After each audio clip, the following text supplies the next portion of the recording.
Good evening and thanks for watching Local 4 News at 10. I'm James Sears.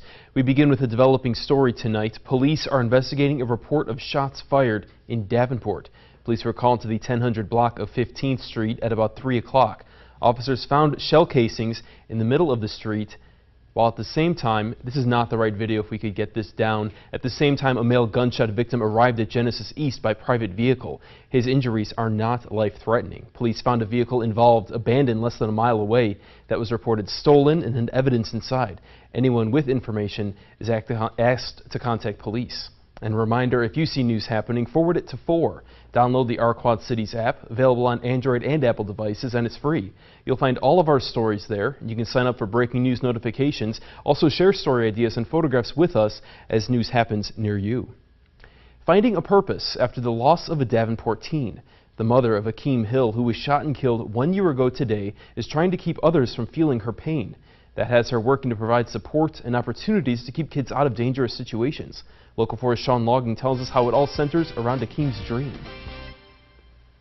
He's the reason I do it. I know he would love it.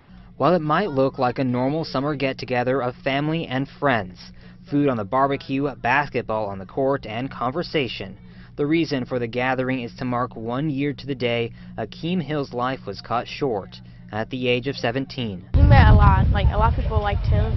From this day, people still text me and say that, stay strong.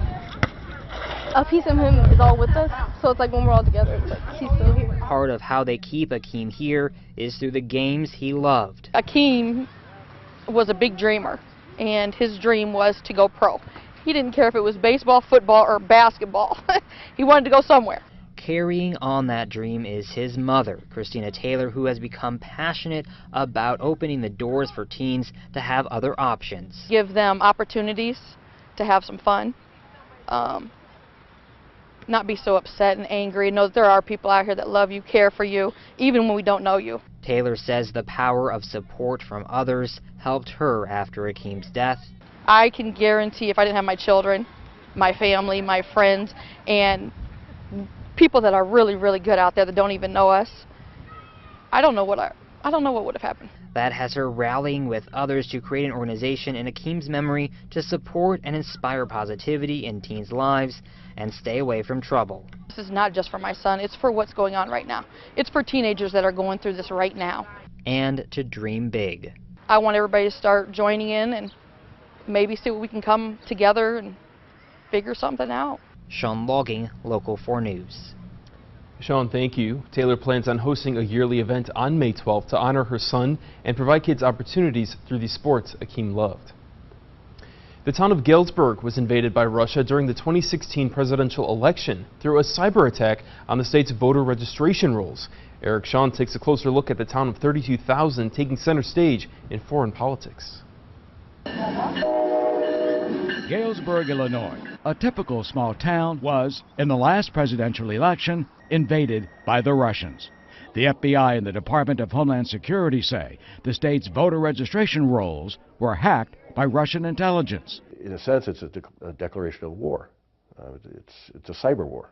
Stephen Sandvoss, the supervisor of the Illinois State Board of Elections, says the attack lasted for weeks.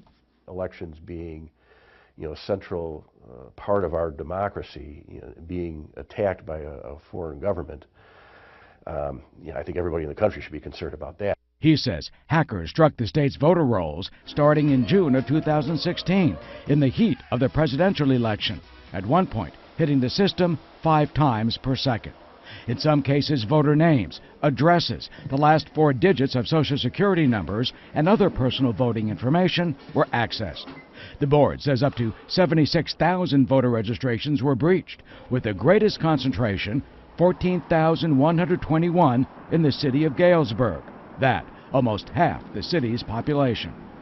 Galesburg Mayor John Pritchard takes it in stride. The Russians would be making a serious mistake if they came here with hostile intentions. The hackers apparently stumbled on the city's 9-digit voter computer number randomly. The feds traced the attack to 7 IP addresses in the Netherlands, including 2 groups they say are linked to Russian intelligence. Officials say they have now employed numerous defenses to guard voter information, including downloading daily antivirus protections and monitoring servers. State Senator Michael Hastings chairs the Cyber Committee and has held hearings on securing the voting system. He is a 37-year-old graduate of West Point and was deployed to Iraq. He now battles any cyber enemy that has attacked his state and country. The fact that I fought to protect our democracy, I hold it very sacred, and I'll do anything I can to protect it. I'm Eric Shawn. Eric, thank you. Most young adults in the state do not qualify for the military, and now retired veterans say they have an answer. A study shows 70% of all 17 to 24-year-olds are ineligible for the armed services. A group called Mission Readiness is pushing for more funding for early childhood education. They say these programs help kids further their education, stay in shape, and keep them out of trouble.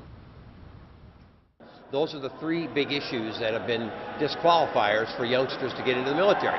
They have educational deficiencies, they are not physically fit and can't pass entrance exams or can't perform in a battlefield environment, or they're embroiled in the court system in some way.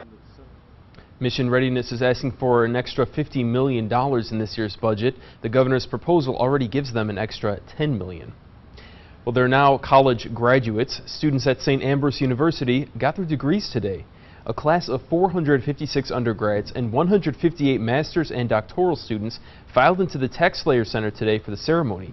Caitlin Harrington among them. She was a patient in the ICU 5 years ago, recovering from surgery to remove a brain tumor. Harrington says a nurse changed her life, and now she will be able to change the lives of others as a nurse.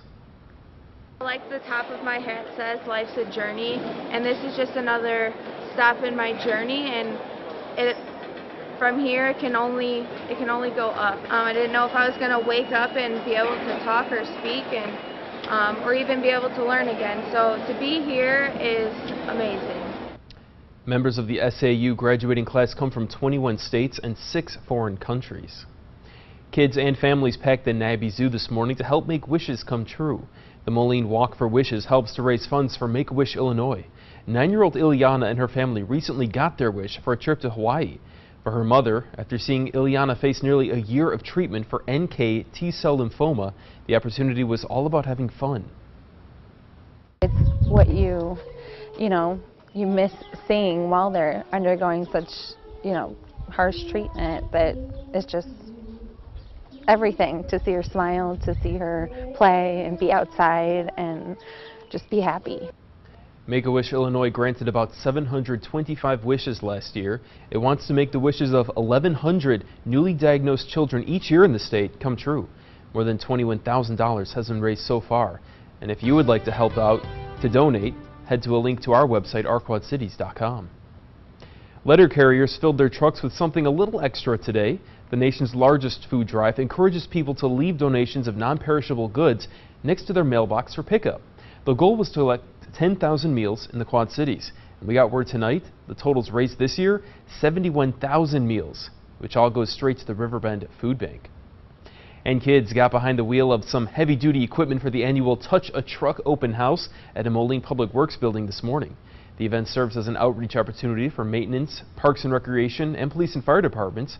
Organizers say it's a chance for kids to interact with the trucks and equipment they see driving around the city. Kid, I loved going to things like this. I still do today, climbing on big trucks. Yeah, I wish I would have known about that sooner. I would have gone out there if I could have.